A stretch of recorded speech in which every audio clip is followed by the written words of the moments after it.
This video we will cover the two topics anti-anginals and antiarrhythmics. So let's start first with the anti-anginals. तो हमें पता है anti-anginals क्या होते हैं, जो एंजाइना पेक्टोरिस को प्रिवेंट करेंगे या उसकी रिकरेंस को भी प्रिवेंट करेंगे, ठीक है, या उसके सिम्टम्स को रिलीव करने वाले जो ड्रग्स होते हैं उनको हम कहते हैं एंटी-एंजाइनल्स. एंड एंजाइना पेक्टोरिस क्या होता है, जो एक्यूट पेन होती है जो कब आती है, जब हार्ट को प्रॉपर ऑक्सीजन सप्लाई नहीं मिल रही, उसको कहते हैं एंजाइना पेक्टोरिस. तो यहाँ पर हम देखते हैं anti anginals are the drugs which are use to relieve और prevent angina pectoris which is chest pain caused by reduced blood flow to the heart muscles, जब हो जाता है इस्कीमिया. पर्पसेस क्या है एंटी एंजाइनल्स देने के? Reduce myocardial oxygen demand. सबसे पहला पर्पस हम एंटी एंजाइनल क्यों दें, अगर किसी पर्सन को एंजाइना पेक्टोरिस है हम एंटी एंजाइनल्स क्यों देंगे? सबसे पहले to reduce myocardial oxygen demand. वो कैसे? उसकी हार्ट रेट को, उसकी contractility, afterload, preload, उसको रिड्यूस करेंगे. अगर वो सब कुछ रिड्यूस हो गया, मतलब हार्ट को ज़्यादा ऑक्सीजन नहीं चाहिए, उसकी डिमांड डिक्रीज हो गई, तो एंजाइना की पेन कम हो सकती है. दूसरा, ऑक्सीजन सप्लाई इंप्रूव करके, अगर हार्ट को अपनी पूरी ऑक्सीजन मिल ही गई तो ऑब्वियसली पेन नहीं होगी. क्लियर हो गया?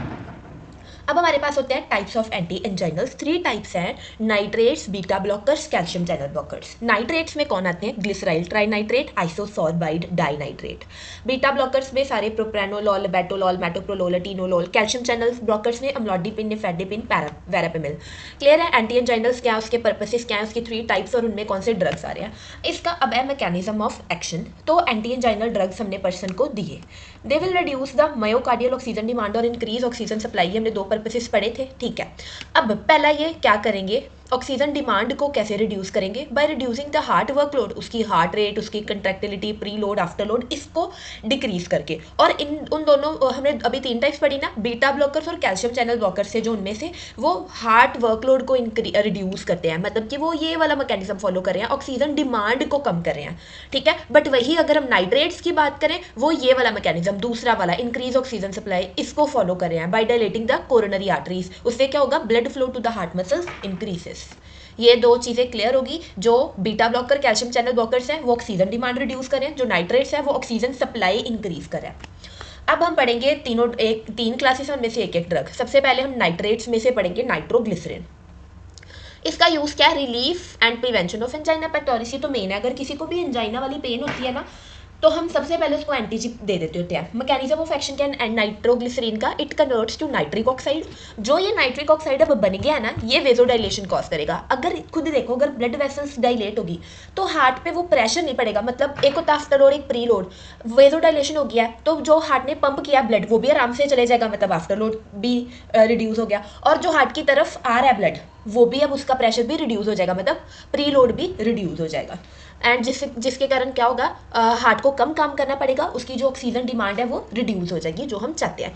इंडिकेशंस क्लियर है? पहला एंजाइना पेक्टोरिस, उसी की थोड़ी सीवियर फॉर्म को हम कहते हैं एक्यूट कोरोनरी सिंड्रोम. तो तीसरा है हार्ट फेलियर. अगर किसी को हो रहा है, अगर हार्ट फेलियर हो रहा है तो उसके केस में भी हम एंटीजी को देते हैं. But there is a question, हम हार्ट फेलियर के केस में दे क्यों रहे हैं?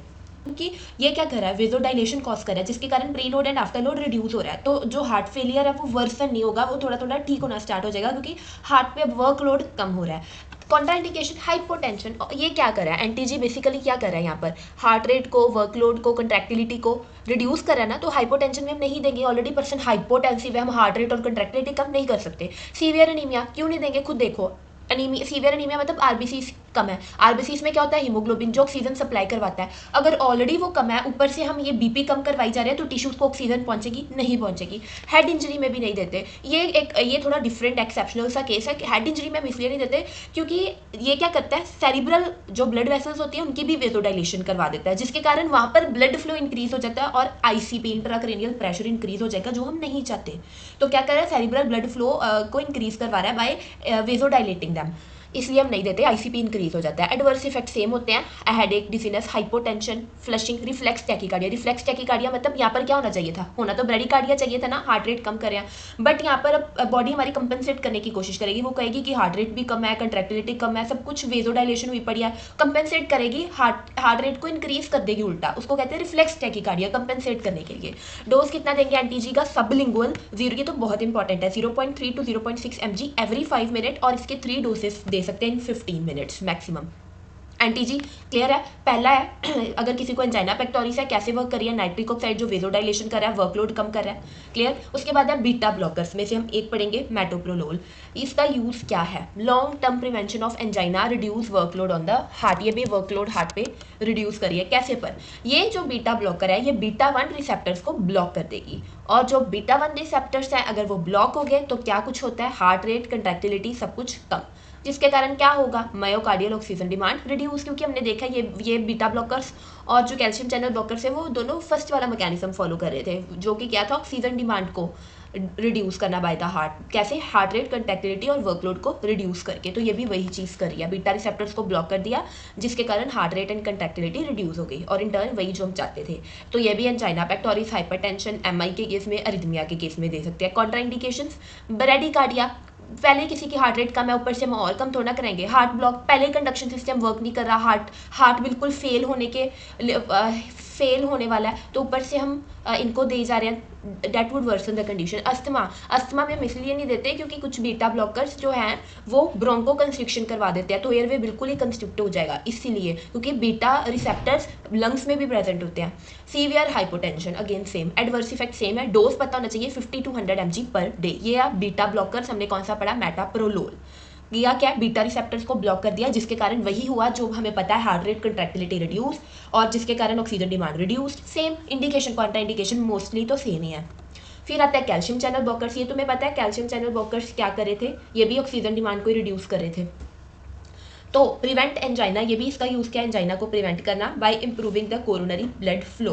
Mechanism of action, blocks calcium influx in vascular smooth muscle, vasodilation, afterload reduce and decrease oxygen demand. यहाँ पर भी आफ्टर लोड रिड्यूस हो गया तो ऑक्सीजन डिमांड भी रिड्यूस होगी by the heart muscles. Indication same, angina pectoris, hypertension, contraindications भी वही है same. Adverse effect again same, dose oral 5 to 10 mg once daily. ये तुम स्क्रीनशॉट ले लो, ये ओवरऑल जनरलाइज है, अगर तुम किसी की स्पेसिफिक नहीं, क्योंकि वैसे भी इतनी स्पेसिफिक थी नहीं, तो ये indications, contraindications, you can take the screenshot, हमने हर एक डिस्कस कर लिया है। तो एक बार मैं रिवाइज करवा दूँ, यहाँ तक हमने क्या किया, एंटी एंजाइनल्स क्या होते हैं, उसका पर्पस, 3 टाइप्स देखी। उनका जो पहला ये नाइट्रेट है वही अलग मैकेनिज्म फॉलो कर रहा है, वो कोरोनरी आर्टरीज को डायलेट करके वो ऑक्सीजन सप्लाई को इंक्रीज कर रहे हैं। बट जो ये दोनों है, beta blockers and calcium channel blockers, ये फर्स्ट मैकेनिज्म फॉलो कर रहे हैं, ऑक्सीजन डिमांड को रिड्यूस कर रहे हैं। कैसे, इन तीनों की मदद से, हार्ट रेट, कंट्रैक्टिलिटी, प्रीलोड और आफ्टर लोड को रिड्यूस करके। फिर हमने वही नाइट्रेट का देखा कैसे वो वेजोडाइलेशन करवा रहा था। फिर हमने बीटा ब्लॉकर्स देखा, वो तो हार्ट रेट, कंट्रैक्टिलिटी को रिड्यूस करा रहा था बीटा रिसेप्टर्स को ब्लॉक करवा के। Calcium channel blockers calcium influx block करवा रहे हैं। अगर कैल्शियम तुम्हें पता है स्मूथ मसल कंट्रैक्शन में रिस्पॉन्सिबल है, फिर वेजोडाइलेशन हो गई, अगेन आफ्टर लोड प्रीलोड कम हो गया। तो वही है, सेम चीज़ें हैं। ये indication, Contra indication, adverse effects का भी स्क्रीनशॉट ले लो। अब आते हैं एंटीअरिथमिक्स।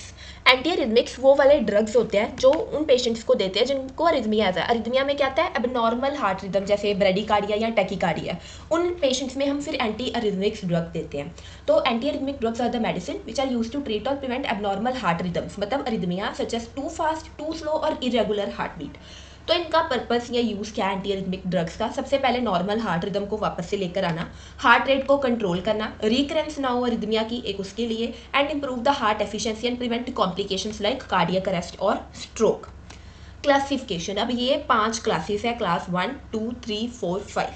क्लास 1 को हम कहते हैं सोडियम चैनल ब्लॉकर्स, क्लास 2 को हम बाय भी कहते हैं ना, बाय से याद रखना, beta blockers, 3 potassium channel blockers, 4 calcium channel blockers, 5 miscellaneous. Sodium channel blockers क्या करवाते हैं, स्लो कंडक्शन सोडियम चैनल्स को ही ब्लॉक करती है। सोडियम तुम्हें पता है कितना इंपॉर्टेंट एक्शन पोटेंशियल जनरेट होता है, सिग्नल आगे से आगे जाता है, प्रॉपर कंडक्शन होती है। अगर सोडियम ही ब्लॉक हो गया, कंडक्शन ही नहीं होगी, हार्ट की बाकी मसल्स के पास सिग्नल ही नहीं जाएगा, हार्ट कंट्रैक्ट नहीं करेगा, मतलब अब नॉर्मली कंट्रैक्ट नहीं करेगा, अरिथमिया नहीं होगी। यही हम चाहते हैं। ड्रग्स कौन से है, quinidine, procainamide and lidocaine, quinidine, procainamide, lidocaine. Beta blockers ये क्या करते हैं, ये वही तुम्हें पता है, ये बीटा रिसेप्टर्स को ब्लॉक कर देते हैं। अगर बीटा रिसेप्टर ब्लॉक हो जाते हैं तो क्या होता है, हार्ट रेट रिड्यूस, प्रोप्रेनोलोल और मेटोप्रोलोल है इसमें। पोटेशियम चैनल, याद रखना, पोटेशियम क्या करेगा, रीपोलराइजेशन प्रोलॉन्ग, रीपोलराइजेशन मतलब रिलैक्सेशन। अगर हार्ट ज़्यादा रिलैक्स करेगा ना तो चांसेस इंक्रीज हो जाते हैं कि वो वापस से अपनी नॉर्मल रिदम में आ जाए जो हम चाहते हैं। Prolong repolarisation, amiodarone and sotalol. उसके बाद आता है class 4 calcium channel blocker, same यही, यहाँ पर भी कैल्शियम चैनल्स ब्लॉक हो गए तो कंडक्शन स्लो होगी, धीरे धीरे से कंडक्शन होगी तो अरिथमिया नहीं होंगे, वेरापेमिल। मिसलेनियस सभी ये इनमें से कोई भी मैकेनिज्म ये फॉलो करते हैं। इसमें आता है डिजॉक्सिन एंड अडीनोसिन, ये तुम्हें एज इट इज याद रखना है, that's a very important classification. Mechanism of action देखते हैं, जो भी मैंने समझाया अब तुम्हें इजीली याद हो जाएगा। एंटी एरिथमिक ड्रग हमने दी है, इनका मेन टारगेट पता क्या है, हार्ट का conduction system, heart electrical activity, उस पर टारगेट करके एबनॉर्मल रिदम को ये कंट्रोल करेंगे। डिफरेंट क्लास जो भी हमने पढ़ी पीछे 5 क्लासेस, पांचों का डिफरेंट एक्शन था। हमने क्लास 1 पढ़ी जो कि सोडियम चैनल ब्लॉकर से, they block fast sodium channel जिसके कारण कंडक्शन स्लो होगी, ये उस चीज़ को स्टेबलाइज कर देगी, जिसके कारण जो एबनॉर्मल एक्साइटेशन हो रही थी, जिसके कारण अरिदमिया आ रहे थे, वो एक्साइटेशन कम हो जाएगी। और क्लास 1 की आगे सब क्लासेस है, class 1A B C। 1A जो है, वैसे ये ज़्यादा इंपॉर्टेंट नहीं है, एक बार वैसे बता रही हूँ, 1A मॉडरेटली ब्लॉक करेगा, मतलब कि एक्शन पोटेंशियल समझते हो ना, कितना टाइम लग रहा है सिग्नल को आगे से आगे जाने के लिए, तो ये मॉडरेटली सोडियम चैनल्स को ब्लॉक कर रहा है, जिसके कारण एक्शन पोटेंशियल की ड्यूरेशन इंक्रीज हो रही है, जो हम चाहते हैं। अगर धीरे धीरे एक्शन पोटेंशियल जाएगा, मतलब धीरे धीरे सिग्नल जाएगा, तो अरिदमिया कम होंगे। तो इसमें आता है क्विनिडीन, वीक ब्लॉक, ये सोडियम चैनल्स को वीकली सब ब्लॉक करते हैं, जिसके कारण एक्शन पोटेंशियल इसके रिलेटिवली कम ही ड्यूरेशन कम ही रहती है। इसमें तो हमने काफ़ी बड़ी कर दी थी ड्यूरेशन, बट इसके कंपैरेटिवली इसकी ये क्योंकि वीकली ब्लॉक कर रहा है तो कम एक्शन पोटेंशियल ड्यूरेशन रहती है। इसमें आता है लिडोकेन। और जो 1C है ये स्ट्रॉन्ग सोडियम चैनल्स को तो स्ट्रॉन्ग ब्लॉक कर रहा है, बट एक्शन पोटेंशियल ड्यूरेशन पे इसका लिटल इफेक्ट ही है, ये चीज़ याद रखेंगे, थोड़ा एक्सेप्शन है। क्लास 1C सोडियम चैनल्स को स्ट्रॉन्गली ब्लॉक कर रहा है, जो हम चाहते हैं, बट एक्शन पोटेंशियल ड्यूरेशन पे इसका लिटल इफेक्ट है। फ्लिकेनाइड इसमें आता है। उसके बाद आती है क्लास 2 बीटा ब्लॉकर्स। तो नॉर्मली क्या हो रहा है, बीटा 1 रिसेप्टर्स को ब्लॉक कर दिया, अगर वो रिसेप्टर सिग्नल ही नहीं लेंगे तो क्या होगा, एसए नोड की जो ऑटोमेटिक, हमें पता है एसए नोड खुद सिग्नल जनरेट करता है, एसए नोड आगे एवी नोड को पास करता है और एवी नोड आगे पुरकिंजे फाइबर्स को, है ना। तो एसए नोड की ऑटोमेटिसिटी वो क्योंकि खुद सिग्नल जनरेट करता है, वो रिड्यूस हो जाएगी जब बीटा 1 रिसेप्टर्स ब्लॉक हो जाएंगे, जिसके कारण हार्ट रेट स्लो हो जाएगी। और एवी नोड की कंडक्शन भी कम हो जाती है, जो कि टैकीआर्रिथमियास को कंट्रोल करेगा। Example metoprolol and propranolol. हमने जो वहाँ पर मैकेनिज्म ऑफ एक्शन देखा है, ये वाला normally beta blockers heart rate को स्लो करते हैं। कैसे कर रहे हैं, बस मैं यहाँ पर उसको अच्छे से एक्सप्लेन किया है कि एसए नोड की ऑटोमेटिसिटी और एवी नोड की कंडक्शन को रिड्यूस करके हार्ट रेट स्लो हो रही है। क्लास 3 पोटेशियम चैनल ब्लॉकर्स, ये हमने याद है ना, प्रोलॉन्ग रीपोलराइजेशन, जिसके कारण क्या हो रहा है, रिफ्रैक्टरी पीरियड, रिफ्रैक्टरी समझो रिकवर, कॉन्ट्रैक्शन के बाद अपनी नॉर्मल स्टेट आना, उसको कहते हैं रिफ्रैक्टरी पीरियड, इंक्रीज हो रहा है, ठीक है। हार्ट अपना पूरा अच्छा टाइम ले रहा है वापस अपनी नॉर्मल स्टेट, कॉन्ट्रैक्ट करने के बाद अपनी नॉर्मल स्टेट में आने का, उसको कहते हैं रिफ्रैक्टरी पीरियड। तो वो अगर इंक्रीज हो जाएगा तो अरिदमियास नहीं आएंगे। मैंने यहाँ पर क्या लिखा है, प्रिवेंट री एंटरेंट अरिदमियाज, वापस से हार्ट री एंटर नहीं करेगा अरिदमिया वाली स्टेट पे। Example amiodarone and sotalol. फिर जो इसमें मैंने यहाँ पर वो नहीं लिखी हुई क्लास 4 कैल्शियम चैनल ब्लॉकर्स, क्योंकि वो तुम्हें पता है कैल्शियम इनफ्लक्स नहीं होगा, तो ऑब्वियसली हार्ट जो कंट्रैक्शन है वो थोड़ी धीरे धीरे होगी, जिसके कारण अरिदमियाज रिड्यूस हो जाएंगे। उसका सिंपल ही था। ये क्लास 5 मिसलेनियस, ये नंबर ऑफ मैकेनिज्म फॉलो करें। अब हम इनमें से एक एक पढ़ लेते हैं। एक हम पढ़ेंगे मायोडेरॉन, लिडोकेन एंड मेटोप्रोलोल, ये 3 पढ़ेंगे हम। अमायोडेरॉन जो कि क्या था, एक पोटेशियम चैनल ब्लॉकर है। यहाँ पर रीपोलराइजेशन, जो रिफ्रैक्टरी पीरियड है उसको हम इंक्रीज करवाएंगे ताकि वो री एंटर ना करे अरिदमिक स्टेट में एंड अरिदमिक स्टेट में। Treat life threatening ventricular arrhythmias, atrial fibrillation, atrial flutter. तुम्हें पता है ये सारे क्या है, अरिदमिक स्टेट्स ही हैं, ventricular arrhythmia, atrial fibrillation, atrial flutter, तो इनमें हम अमायोडेरॉन यूज करते हैं। Mechanism of action, blocks potassium channels, जिसके कारण it prolongs the relaxation period, increase refractory period, stabilises cardiac rhythm. Clear. Indications, ventricular tachycardia, ventricular fibrillation, supraventricular arrhythmia, different types of arrhythmias में ये काम करता है। VT, VF, AF जो हमने पढ़े हैं। कॉन्ट्राइंडिकेशन, सेम, हार्ट ब्लॉक, अगर पहले से किसी का कंडक्शन सिस्टम वर्क नहीं कर रहा, ऊपर से हम अमायोडेरॉन दे रहे हैं, it wouldn't work, it will worsen the condition. Severe bradycardia, hypertension, pregnancy, same. ये एडवर्स इफेक्ट सुन लो। देखो पल्मोनरी फाइब्रोसिस ये इसलिए कर सकता है क्योंकि अमायोडेरॉन लंग टिश्यूज में जाके एक्यूमुलेट हो जाता है, इन्फ्लामेशन होगी, धीरे धीरे फाइब्रस टिश्यू बनना स्टार्ट हो जाएगा, तो फाइब्रोसिस हो सकती है। हिपैटोटॉक्सिसिटी इसलिए क्योंकि amiodarone liver is responsible for the metabolism of the amiodarone, तो chances of accumulation is more, तो हिपैटोटॉक्सिसिटी हो सकती है। थायराइड डिसफंक्शन इसलिए क्योंकि अमायोडेरॉन में कुछ आयोडीन भी होते हैं and iodine T3 T4 synthesis में थोड़ी इंटरप्शन कॉज करते हैं, तो थायराइड डिसफंक्शन होने के चांसेस भी होते हैं अगर कोई पर्सन अमायोडेरॉन ले रहा है। ब्रैडिकार्डिया तुम्हें पता है क्यों, हाइपोटेंशन, कॉर्नियल डिपॉजिट सेम जैसे पल्मोनरी फाइब्रोसिस है, यहाँ पर कॉर्निया में डिपॉजिट हो सकता है अमायोडेरॉन। फोटोसेंसिटिविटी भी सेम, स्किन में या आइस में अगर ये डिपॉजिट हो रहा है तो उसको कहते हैं स्मर्फ स्किन, स्मर्फ जो कार्टून कैरेक्टर है जो ब्लू कलर का होता है, तो इसमें भी क्या होता है, ब्लूइश डिस्कलरेशन ऑफ स्किन होने लग पड़ती है क्योंकि वो स्किन में एक्यूमुलेट होना स्टार्ट हो जाता है amiodarone. General dose 200 to 400 mg per day, अगर आईवी दे रहा है तो 150, ये याद रख लो, this is much easier, 150 to 300 mg over 10 minutes followed by infusion. Second है लिडोकेन, जो कि एक सोडियम चैनल ब्लॉकर, उसके अलावा तुम्हें पता है ये कैनेस्थेटिक भी है।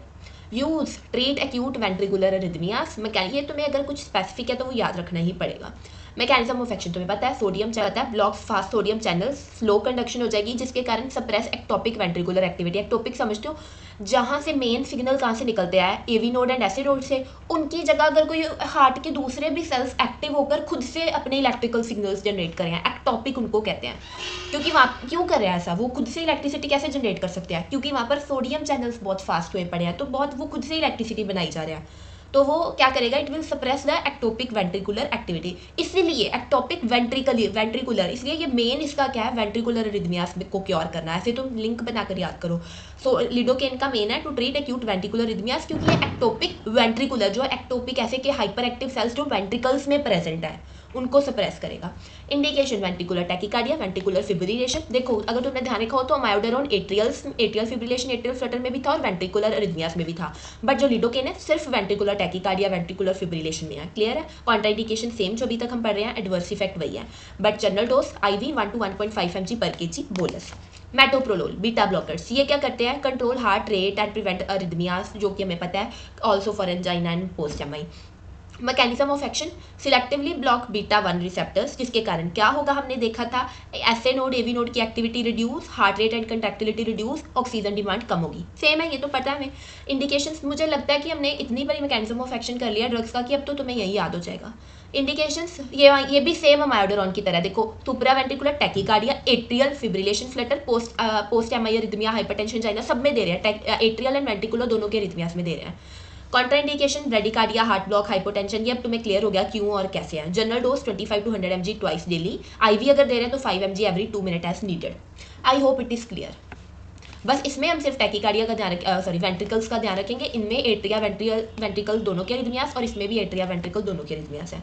इंडिकेशंस ये सारी अभी तक हमने जो पढ़ी है कंबाइंड है, अगर तुम इकट्ठी ये याद रख सकते हो तो यही कर लो। क्लियर है? ये एडवर्स इफेक्ट सबके इकट्ठे। We are going to start with anti hypertensives. तो एंटी हाइपरटेंसिव्स क्या होते हैं, अगर किसी को सीवियर हाइपरटेंशन है तो जो ड्रग्स लेते हैं उनको हम एंटी हाइपरटेंसिव्स कहते हैं, है ना। Anti hypertensives are the medication use to lower high blood pressure, मतलब hypertension.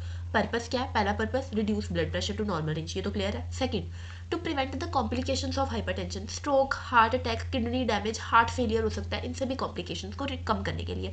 And how they work, they lower the blood pressure by different mechanism. पहला मैकेनिज्म क्या, ब्लड वेसल्स को डायलेट करवाकर, ठीक है। सेकंड, ब्लड वॉल्यूम रिड्यूस करवाकर, diuretics दे सकते हैं। थर्ड, हार्ट रेट को स्लो करवाकर, जैसे बीटा ब्लॉकर से दो, ठीक है। ये तीनों मैकेनिज्म क्लियर है, ये पता भी है तुम्हें। ब्लड वेसल्स डायलेट हो सकती है, ब्लड वॉल्यूम कम हो जाएगी, या पीछे से हार्ट ही थोड़ा धीरे धीरे पंप कर ले। क्लासिफिकेशन, ये क्लासिफिकेशन बहुत बढ़िया एज इट इज याद रखनी है। Beta blocker, calcium channel blockers, centrally acting anti hypertensive, diuretics, direct acting anti hypertensive, AC inhibitors, nitrates, angiotensin 2 receptor antagonist and alpha adrenergic blocker. देखो 3 ब्लॉकर्स याद रखो, ये एक्टिंग वाले, सेंट्रली एक्टिंग, डायरेक्ट एक्टिंग, बाकी diuretics, AC inhibitors, nitrates, ये तीनों इकट्ठे याद रख लो कि ये लास्ट में बड़ा वाला। 3 ब्लॉकर्स वाले, 2 एक्टिंग वाले, ये 3 अलग अलग से, और ये लास्ट में, ठीक है।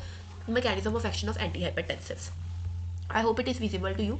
एंटी हाइपरटेंसिव ड्रग्स बीपी को लो करते हैं, कैसे, डिक्रीज सिंपैथेटिक एक्टिविटी, ठीक है। तुम्हें पता है अगर जो सिंपैथेटिक नर्वस सिस्टम होता है वो क्या करता है, हार्ट रेट को इंक्रीज कराता है, तो सिंपैथेटिक एक्टिविटी कम कर दी, जैसे बीटा ब्लॉकर्स दे दो, अल्फा ब्लॉकर्स दे दो, या सेंट्रली एक्टिंग ड्रग्स दे दो, फिर उनसे क्या होगा, हार्ट रेट, हार्ट कंट्रैक्टिलिटी और वेजोडाइलेशन हो जाएगी। ऐसे ये पहला ये सिंपैथेटिक एक्टिविटी को डिक्रीज करके कैसे वर्क किया, क्लियर है। दूसरा मैकेनिज्म क्या है, by decreasing the blood volume, क्या देंगे, डायूरेटिक्स, यूरिन आउटपुट इंक्रीज हो जाएगा, ब्लड वॉल्यूम कम हो जाएगा, कार्डियक आउटपुट भी कम हो गया, ठीक है, बीपी लो डाउन हो गया। थर्ड मैकेनिज्म ये क्या फॉलो कर सकते हैं, रास, renin angiotensin and aldosterone system. उससे क्या होगा, एक तो वेजोडाइलेशन होगी अगर रास एक्टिवेट हो गया, दूसरा सोडियम एंड वाटर रिटेंशन कम होगी, मतलब सोडियम वाटर एक्सक्रीट आउट ज़्यादा हो गया तो बीपी कम हो गया। ऐसे ये रास एक्टिवेट करा, उसके लिए हम एसी इनहिबिटर्स या एंजियोटेंसिन रिसेप्टर ब्लॉकर्स ये दे सकते हैं, ठीक है। फाइनल इफेक्ट बाद में देखते हैं। Third relax vascular smooth muscle, वही वेजोडाइलेटर्स, उसमें हम क्या देते हैं, vasodilators and calcium channel blockers दे सकते हैं, वो आर्टीरियल डायलेशन करा देंगे, पेरिफेरल रेजिस्टेंस कम करा देंगे। फाइनल इफेक्ट क्या होगा सभी का, कार्डिक आउटपुट कम, पेरिफेरल रेजिस्टेंस कम, ब्लड प्रेशर कम।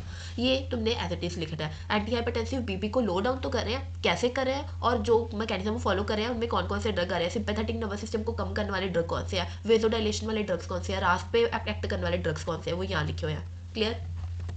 अब एज यूजुअल हम कैसे पढ़ते होते हैं, इंट्रोडक्शन देख ली, मैकेनिज्म ऑफ एक्शन देख लिया, पर्पस यूजेस देख लिए। अब हम कोई भी 2 या 3 ड्रग्स को एक्सप्लेन करेंगे अच्छे से।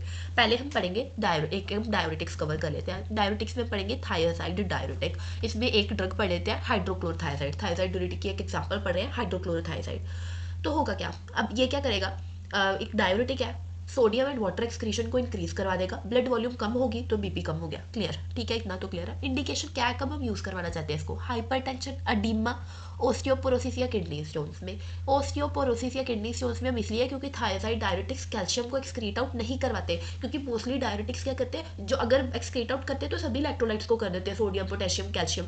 तो अगर किसी को पहले ओस्टियोपोरोसिस की या हाइपोकैल्सीमिया की प्रॉब्लम है तो हम चाहेंगे कैल्शियम बाहर निकल जाए, तो उस केस में थायराइड डायरेटिक्स यूज कर सकते हैं ओस्टियोपोरोसिस या किडनी स्टोन्स में। कम उधर किडनी की तरफ कैल्शियम जाएगा तो किडनी स्टोन्स भी तो कम ही बनेंगे।